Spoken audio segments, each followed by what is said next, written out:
hind legs together as a mating call in their breeding season. The wind's blowing. It's a beautiful summer's day again here in Taupo, New Zealand.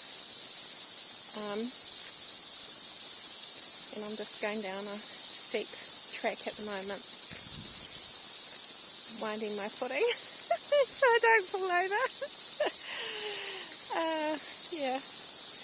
And you know, it's like that in life, isn't it?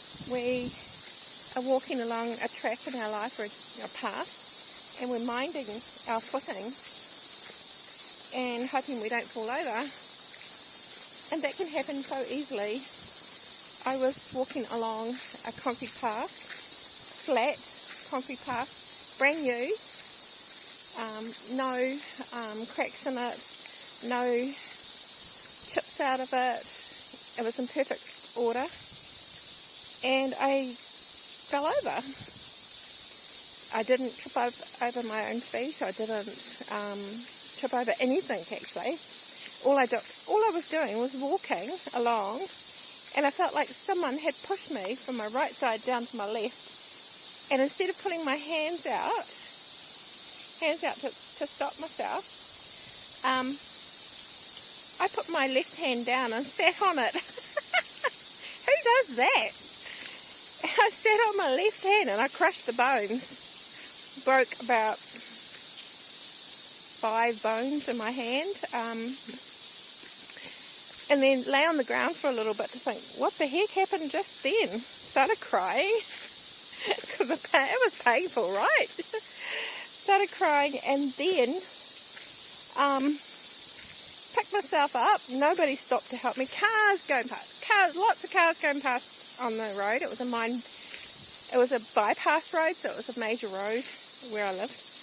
Nobody stopped to see if I was okay, so I held my hand up above my heart to stop the blood rushing to it, so it wouldn't hurt so much, and walked back home, which was about 500 metres away, and drove myself with my right hand, which you can do, right?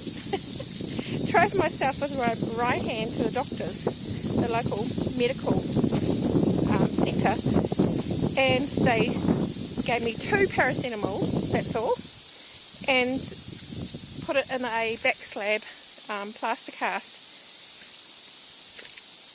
and sent me home with no further painkillers.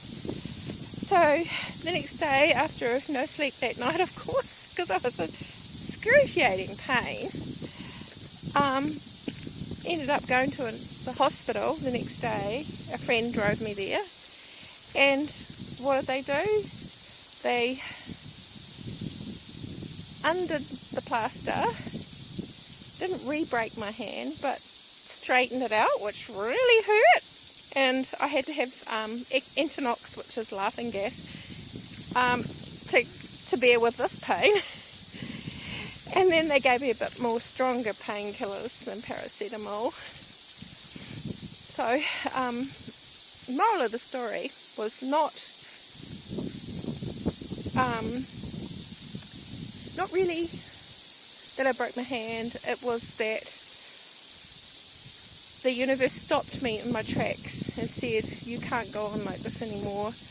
I need to draw your attention to your life and stop you right where you are and say, right, this needs to change. Your life needs to change for the better. And did I listen? No, because I was in too much pain.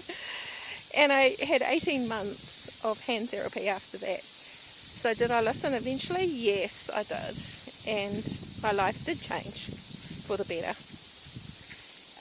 For better or worse, as they say, but for the better for me.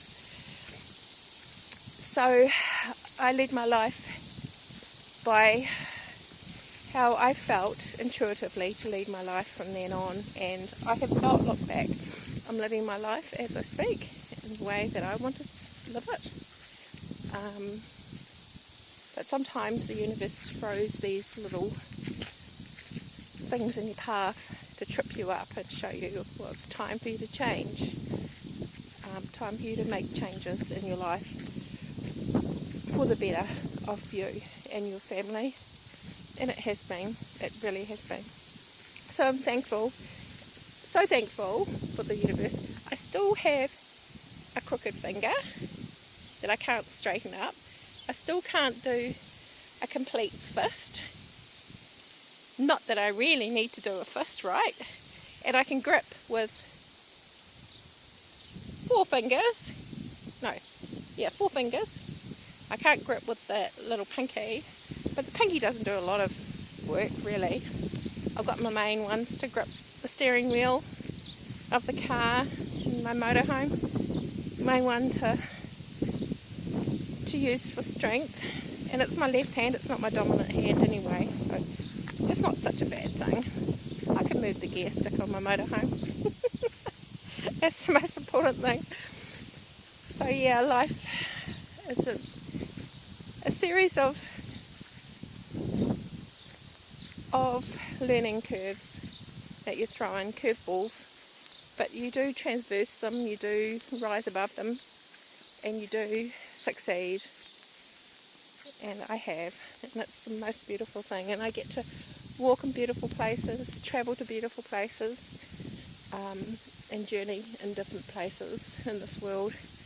And this year I am travelling the other side of the world to see my son, who's just moved to England.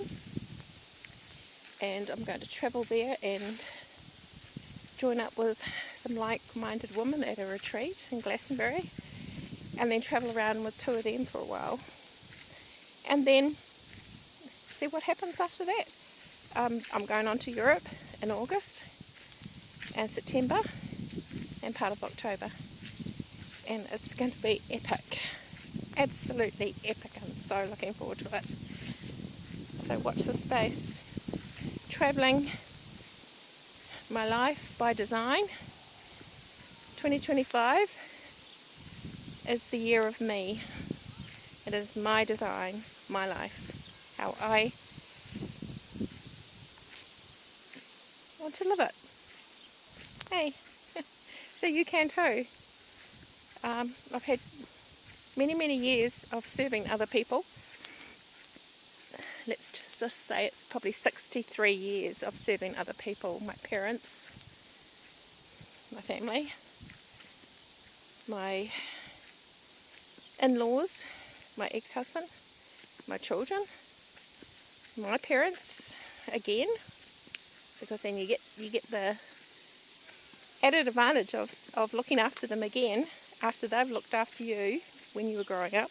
You get to look after them when they're elderly. And now it's time for me to look after myself only, and I'm so looking forward to it. Can't wait. Watch this space.